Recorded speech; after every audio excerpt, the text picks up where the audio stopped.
ইসরায়েলের সঙ্গে সম্পর্ক স্বাভাবিক করলেই সৌদি আরবের সঙ্গে নিরাপত্তা চুক্তি, বললেন মার্কিন পররাষ্ট্রমন্ত্রী। দ্বিরাষ্ট্র সমাধান আগে জানালো রিয়াদ।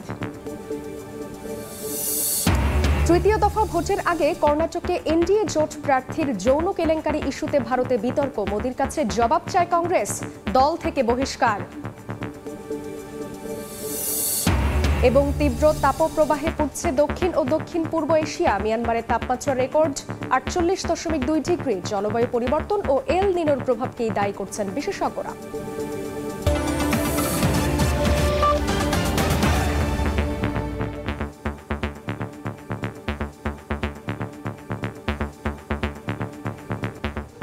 আন্তর্জাতিক সময়ের সঙ্গে আছি আমি জান্নাতুল সাদিয়া। বন্দুক হামলায় বিপর্যস্ত যুক্তরাষ্ট্র। এবার নর্থ ক্যারোলাইনায় বন্দুকধারীর গুলিতে নিরাপত্তা বাহিনীর 4 কর্মকর্তা নিহত হয়েছেন, আহত আরও 4 জন। পুলিশের গুলিতে সন্দেহভাজন একজনের মৃত্যু হয়েছে। এদিকে বাফেলোয় 2 বাংলাদেশিকে হত্যার ঘটনায় একজনকে গ্রেফতার করেছে পুলিশ। হাসানুজ্জামান সাকির রিপোর্ট। একের পর এক বন্দুক হামলায় বিপর্যস্ত যুক্তরাষ্ট্র। প্রতিদিনই দেশটির কোথাও না কোথাও ঘটছে বন্দুক সহিংসতা। নিউ ইয়র্কের বাফেলোতে অস্ত্রধারীর হামলায় 2 বাংলাদেশি নিহতের পর এবার নর্থ ক্যারোলাইনা অঙ্গরাজ্যে আলাদা হামলার খবর পাওয়া গেছে। এই ঘটনায় নিরাপত্তা বাহিনীর কয়েকজন সদস্য হতাহত হয়েছেন। পুলিশের গুলিতে সন্দেহভাজন একজনের মৃত্যু হয়েছে, যদিও তার পরিচয় প্রকাশ করা হয়নি।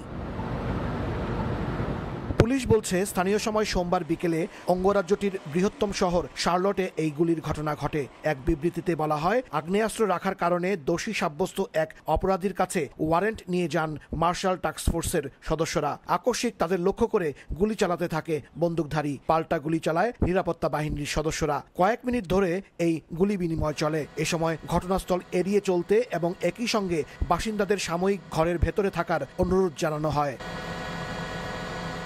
এর আগে রোববার ফ্লোরিডা অঙ্গরাজ্যে নিরাপত্তা বাহিনীর ওপর বন্দুক হামলার খবর পাওয়া গেছে। এতে 2 পুলিশ কর্মকর্তা গুরুতর আহত হয়েছেন। এ সময় পুলিশের পাল্টা গুলিতে হামলাকারী নিহত হয়। আলাদা ঘটনায় একই অঙ্গরাজ্যে বন্দুকধারীর এলোপাতারি গুলিতে আহত হয়েছেন আরও অন্তত 10 জন। এদিকে বাফেলো শহরে 2 বাংলাদেশি নিহতের ঘটনায় থমথমে পরিস্থিতি বিরাজ করছে। ঘটনার 2 দিন পর বাফেলো পুলিশ সন্দেহভাজন দুর্বৃত্তকে গ্রেফতার করেছে, তবে তদন্তের স্বার্থে তার নাম ও পরিচয় এখনও প্রকাশ করা হয়নি। হাসানুজ্জামান সাকি, সময় সংবাদ, বাফেলো, নিউ ইয়র্ক। দমনপীড়ন ও গ্রেফতার করেও নিরাপত্তা বাহিনী ঠেকাতে পারছে না যুক্তরাষ্ট্রে শিক্ষার্থীদের বিক্ষোভ। গাজায় যুদ্ধবিরতি ও ইসরায়েলকে সহায়তা বন্ধের দাবিতে বিক্ষোভে উত্তাল যুক্তরাষ্ট্রের বিভিন্ন অঙ্গরাজ্যের বিশ্ববিদ্যালয়। কলাম্বিয়া বিশ্ববিদ্যালয়ে ক্যাম্পাস ছাড়ার আলটিমেটাম না মানায় আন্দোলনকারী শিক্ষার্থীদের বরখাস্ত করেছে কর্তৃপক্ষ। গাজায় যুদ্ধ বন্ধের দাবিতে গত কয়েকদিন ধরে যুক্তরাষ্ট্রের বিভিন্ন বিশ্ববিদ্যালয়ের আন্দোলনরত শিক্ষার্থীদের ওপর চলছে দমনপীড়ন আর গ্রেফতার। তবে শুধু গ্রেফতার করেই ক্ষান্ত হচ্ছে না প্রশাসন। বিশ্ববিদ্যালয় কর্তৃপক্ষ নিচ্ছে নানা পদক্ষেপ। কলাম্বিয়ায় বিশ্ববিদ্যালয়ে বিক্ষোভরত শিক্ষার্থীদের ক্যাম্পাস ছাড়ার আলটিমেটাম দিয়েছিল কর্তৃপক্ষ। সময়সীমার মধ্যে শিবির ছেড়ে না গেলে বহিষ্কারের হুঁশিয়ারিও দেওয়া হয়। তবে সময়সীমা পেরিয়ে গেলেও আন্দোলনকারীরা সেখান থেকে সরে না যাওয়ায় কঠোর পথেই হাঁটে বিশ্ববিদ্যালয় কর্তৃপক্ষ। বহিষ্কার করা হয় আন্দোলনরত শিক্ষার্থীদের। তবে 3টি দাবি আদায় না হওয়া পর্যন্ত বিক্ষোভ চালিয়ে যাওয়ার ঘোষণা দিয়েছেন শিক্ষার্থীরা। গত কয়েকদিনে প্রায় 1000 শিক্ষার্থীকে গ্রেফতার করেছে পুলিশ। স্থানীয় সময় সোমবার যুক্তরাষ্ট্রের লুইজিয়ানা অঙ্গরাজ্যের নিউ অরলিন্সের আইকনিক জ্যাকসন স্কয়ারের সামনে থেকে বেশ কয়েকজনকে আটক করা হয়। গাজায় যুদ্ধবিরতি ও ইসরায়েলকে সহায়তা বন্ধের দাবিতে আন্দোলনে নামেন মানুষ। একই দিনে প্ল্যাকার্ড ও ফিলিস্তিনের পতাকা হাতে বিক্ষোভে নামেন টেক্সাসের সান আন্তোনিও বিশ্ববিদ্যালয়ের শিক্ষার্থীরা। শুধু ফিলিস্তিনপন্থী শিক্ষার্থীই নয়, এই বিক্ষোভে যোগ দিয়েছেন অনেক ইহুদি শান্তিকর্মীও। এ সময় আন্দোলনরত বেশ কয়েকজনকে আটকও করেছে আইনশৃঙ্খলা রক্ষা বাহিনী। এছাড়াও তাবু গেড়ে বিশ্ববিদ্যালয় প্রাঙ্গণে আন্দোলন করেছেন California, Texas, new York, Washington ছাড়াও বিভিন্ন অঙ্গরাজ্যের বিশ্ববিদ্যালয়ের শিক্ষার্থীরা। তবে পুলিশি বাধার মুখেও দমানো যাচ্ছে না তাদের। উল্টো আরও বেশি সংখ্যক কলেজ বিশ্ববিদ্যালয়ে গাজায় যুদ্ধবিরোধী বিক্ষোভ ছড়িয়ে পড়ছে। এদিকে বিশ্লেষকরা বলছেন মার্কিন প্রেসিডেন্ট নির্বাচনের আগে দেশ জুড়ে এই বিক্ষোভের চড়া মূল্য দিতে হবে মার্কিন প্রেসিডেন্ট জো বাইডেনকে। এমনকি ইসরায়েলকে নগ্ন সমর্থন দেওয়ায় যেভাবে আন্দোলন ছড়িয়ে পড়ছে এতে তরুণ ভোটার হারানোর শঙ্কা বাড়ছে বাইডেনের। এতে নভেম্বরের নির্বাচনে মার্কিন প্রেসিডেন্টের ভরাডুবির শঙ্কা উড়িয়ে দেওয়া যায় না বলে মনে করছেন কেউ কেউ। আফরিন মৌ, সময়। নতুন করে আলোচনায় গাজায় যুদ্ধবিরতি চুক্তি, জিম্মিদের মুক্তির বিনিময়ে হামলা বন্ধের ইসরায়েলি প্রস্তাব হামাস গ্রহণ করবে বলে আশাবাদী যুক্তরাষ্ট্র। উপত্যকা টিকতে ইসরায়েলের সেনাবাহিনীর 5টি ইউনিট মানবাধিকার লঙ্ঘন করেছে বলে জানিয়েছে মার্কিন পররাষ্ট্র দফতর। এর মধ্যেই আগামী মাসে ফিলিস্তিনকে স্বাধীন রাষ্ট্র হিসেবে স্বীকৃতি দিতে পারে ইউরোপীয় ইউনিয়নের বেশিরভাগ দেশ। হামাস ইসরায়েলের সঙ্গে নতুন যুদ্ধবিরতির প্রস্তাব নিয়ে এদিন মিশর ও কাতারের নেতাদের সঙ্গে কথা বলেছেন মার্কিন প্রেসিডেন্ট জো বাইডেন। জিম্মিদের মুক্তির বিনিময়ে হামলা বন্ধের ইসরায়েলি প্রস্তাব হামাস গ্রহণ করবে বলে আশাবাদী মার্কিন পররাষ্ট্রমন্ত্রী অ্যান্টনি ব্লিংকেন। যুক্তরাজ্যের পররাষ্ট্রমন্ত্রীও বলেছেন জিম্মিদের মুক্তি দেওয়া না হলে এই সংঘাত শেষ হবে না। হামাসকে 40 দিনের যুদ্ধবিরতির প্রস্তাব দেওয়া হয়েছে বলেও জানান ডেভিড ক্যামেরন। এদিকে গাজায় মানবাধিকার লঙ্ঘন করেছে ইসরায়েলি সেনারা বলে যে দাবি উঠেছে তার প্রমাণ পেয়েছে যুক্তরাষ্ট্র। মার্কিন পররাষ্ট্র দপ্তরের মুখপাত্র জানান ইসরায়েল সেনাবাহিনীর 5টি ইউনিট মানবাধিকার লঙ্ঘন করেছে, তবে তাদের বিরুদ্ধে কি ব্যবস্থা নেওয়া হবে তা জানানো হয়নি। এর মধ্যেই ফিলিস্তিনকে স্বীকৃতি দিতে যাচ্ছে ইউরোপীয় ইউনিয়নের বেশিরভাগ দেশ বলে মন্তব্য করেছেন সংস্থাটির পররাষ্ট্রনীতি বিভাগের প্রধান। ধারণা করা হচ্ছে আগামী মাসেই এই সিদ্ধান্ত আসবে। রাহানুল রানা, সময় সংবাদ। সৌদি আরবের সঙ্গে নিরাপত্তা সমঝোতা প্রায় সম্পন্ন করে ফেলেছে যুক্তরাষ্ট্র। তবে রিয়াদ যদি তেল আবিবের সঙ্গে সম্পর্ক স্বাভাবিক করে তাহলেই এই চুক্তির প্রস্তাব দেওয়া হবে। সোমবার সৌদি আরবে বিশ্ব অর্থনৈতিক ফোরামের বিশেষ সম্মেলনে উপস্থিত হয়ে এই মন্তব্য করেন মার্কিন পররাষ্ট্রমন্ত্রী অ্যান্টনি ব্লিংকেন। যদিও দ্বিরাষ্ট্র সমাধান না হওয়া পর্যন্ত ইসরায়েলের সঙ্গে সম্পর্ক নয় বলে জানিয়েছে সৌদি সরকার। মধ্যপ্রাচ্য সফরের অংশ হিসেবে সোমবার সৌদি আরবে পৌঁছান মার্কিন পররাষ্ট্রমন্ত্রী অ্যান্টনি ব্লিংকেন। পরে যোগ দেন বিশ্ব অর্থনৈতিক ফোরামের বিশেষ সম্মেলনে। এখানে উপসাগরীয় দেশগুলোর নেতাদের সঙ্গে বৈঠকও করেন তিনি। সৌদি আরবের সঙ্গে ইসরায়েলের সম্পর্ক স্বাভাবিকীকরণ নিয়েও মন্তব্য করেন ব্লিংকেন। বলেন ইসরায়েল ও সৌদি সম্পর্ক স্বাভাবিক করতে গত মাসে দুই দেশ নিবিড়ভাবে একসঙ্গে কাজ করেছে। রিয়াদের সঙ্গে নিরাপত্তা সমঝোতা প্রায় সম্পূর্ণ করে ফেলেছে ওয়াশিংটন উল্লেখ করে মার্কিন পররাষ্ট্রমন্ত্রী আরও বলেন সৌদি আরব যদি ইসরায়েলের সঙ্গে শান্তি স্থাপন করে তাহলে এই চুক্তির প্রস্তাব দেওয়া হবে। ব্লিংকেন আরও বলেন গত বছর 10 অক্টোবরে তার সৌদি আরব ও ইসরায়েলে যাওয়ার কথা ছিল। নির্দিষ্টভাবে স্বাভাবিকীকরণ চুক্তি ছিল মূল লক্ষ্য, তবে 7 অক্টোবরে ইসরায়েলে হামাসের হামলার কারণে তা হয়ে ওঠেনি। এদিন সৌদি যুবরাজ মোহাম্মদ বিন সালমান ও পররাষ্ট্রমন্ত্রী প্রিন্স ফয়সাল বিন ফারহান আল সৌদের সঙ্গে আলাদাভাবে বৈঠক করেন ব্লিংকেন। এদিকে মধ্যপ্রাচ্য ভিত্তিক বিভিন্ন গণমাধ্যম বলছে ব্লিংকেনের সঙ্গে বৈঠকে দ্বিরাষ্ট্র সমাধানের বিষয়টির উপরই জোর দিয়েছে সৌদি কর্তৃপক্ষ। ফিলিস্তিন রাষ্ট্রের স্বীকৃতি না দিলে ইসরায়েলের সঙ্গে শান্তি সম্পর্ক স্থাপন নয় বলে আগেও জানিয়েছিল রিয়াদ। গেল ফেব্রুয়ারিতে সৌদি পররাষ্ট্র মন্ত্রণালয় জানায় ইসরায়েলের সঙ্গে কূটনৈতিক সম্পর্ক তখনই হবে যখন স্বাধীন ফিলিস্তিনি রাষ্ট্র প্রতিষ্ঠা পাবে, যার রাজধানী হবে পূর্ব জেরুজালেম। রাহানুল রানা, সময় সংবাদ। ভারতে তৃতীয় দফা লোকসভা ভোটের আগে বিজেপির জোট সদস্যের এক নেতার যৌন কেলেঙ্কারির ঘটনায় বড় চ্যালেঞ্জের মুখে পড়েছেন নরেন্দ্র মোদী। কর্ণাটকের জেডিএস-এর এক নির্বাচিত সংসদ সদস্যকে যৌন নির্যাতনের দায়ে এরই মধ্যে দল থেকে বহিষ্কার করা হয়েছে।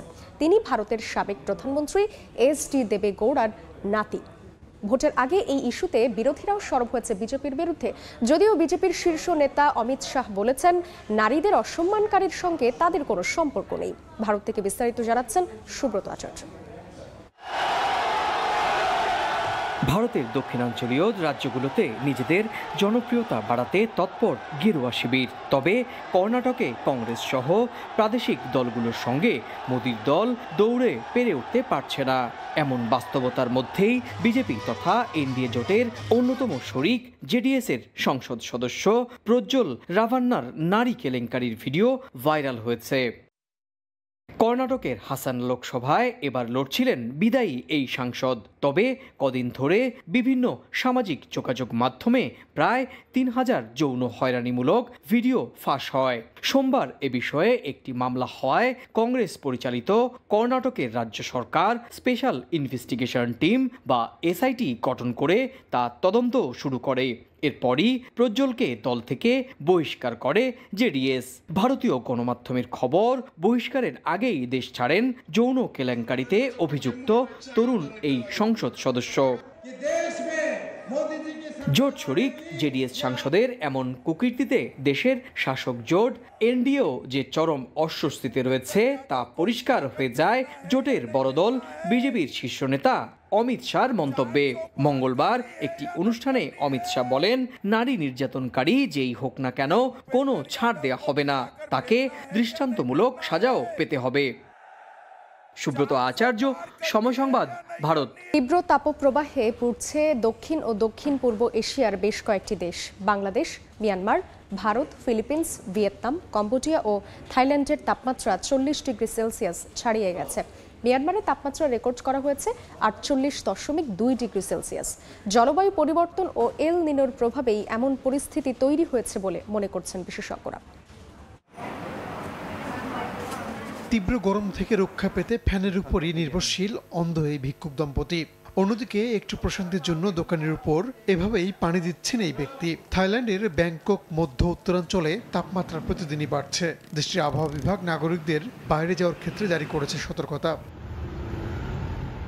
থাইল্যান্ডের মতোই তীব্র তাপপ্রবাহে দক্ষিণ ও দক্ষিণ পূর্ব এশিয়ার বেশ কয়েকটি দেশের জনজীবন বিপর্যস্ত হয়ে পড়েছে।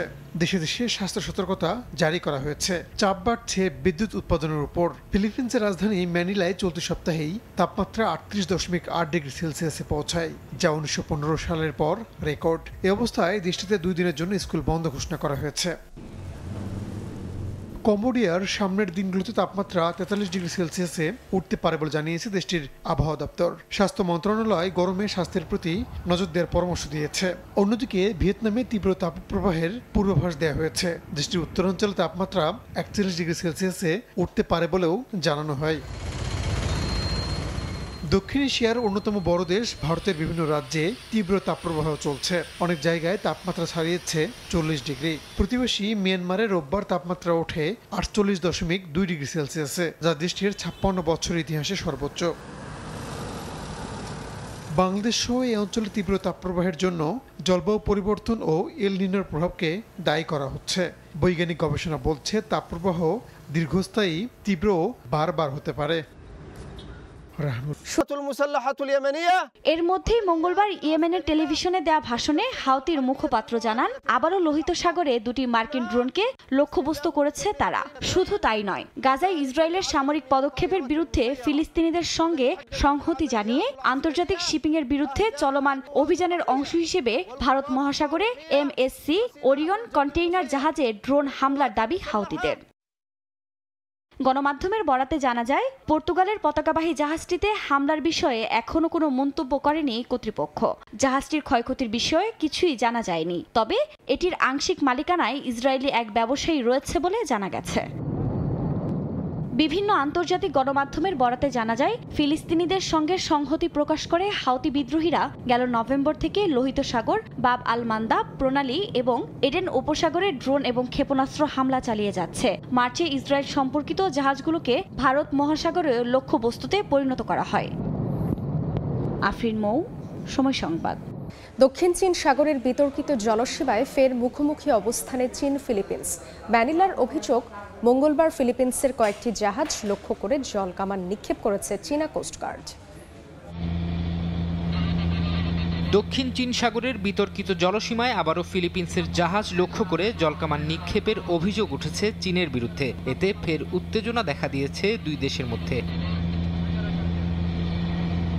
মঙ্গলবার ফিলিপিন্স কোস্টগার্ড একটি ভিডিও ফুটেজ প্রকাশ করে। এতে দেখা যায় দক্ষিণ চীন সাগরের স্কারবোরো শোল এলাকায় ফিলিপিন্সের জাহাজ লক্ষ্য করে জলকামান নিক্ষেপ করছে কয়েকটি চীনা জাহাজ। পরে এক বিবৃতিতে ফিলিপিন্স কোস্টগার্ড জানায় তাদের জাহাজগুলো লক্ষ্য করে এদিন 4টি চীনা জাহাজ থেকে অন্তত 8 দফা জলকামান নিক্ষেপ করা হয়। এতে ম্যানিলার জাহাজগুলোর ক্ষতি হয়। চীনের এমন আচরণ অঞ্চলটিতে তাদের জোরপূর্বক আধিপত্য বিস্তারের প্রমাণ করে বলেও জানায় ম্যানিলা।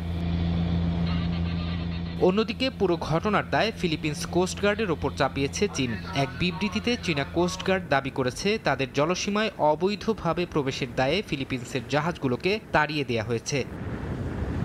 দক্ষিণ চীন সাগরের বিতর্কিত জলসীমা ইস্যুতে গেল কয়েক বছর ধরেই উত্তেজনা বিরাজ করছে চীন ফিলিপিন্সের মধ্যে। 2022 সালে ফার্দিনান্দ মার্কোস জুনিয়র ফিলিপিন্সের প্রেসিডেন্ট নির্বাচিত হওয়ার পর সেই দ্বন্দ্ব কয়েক গুণ বেড়ে গেছে। চীনের দাবি দক্ষিণ চীন সাগরের 90% তাদের অংশ। তবে 2016 সালে একটি আন্তর্জাতিক ট্রাইব্যুনাল তাদের রায়ে জানায় চীনের এ দাবির কোনো ভিত্তি নেই। তবে চীন আজ পর্যন্ত এ রায় মেনে নেয়নি। ফারহাদ চৌধুরী, সময় সংবাদ। আন্তর্জাতিক সময়ের শীর্ষ সংবাদ জানিয়ে দিচ্ছি আরেকবার।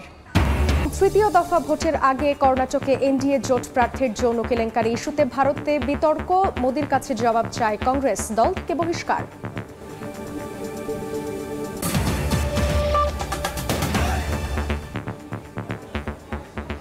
এই ছিল আন্তর্জাতিক সময়। এরপর সময় সংবাদের সঙ্গে থাকবেন নাবিলা সোহার। ধন্যবাদ সাদিয়া। সময় সংবাদ নিয়ে ফিরছি কিছুক্ষণ পর, সঙ্গেই থাকুন সময়।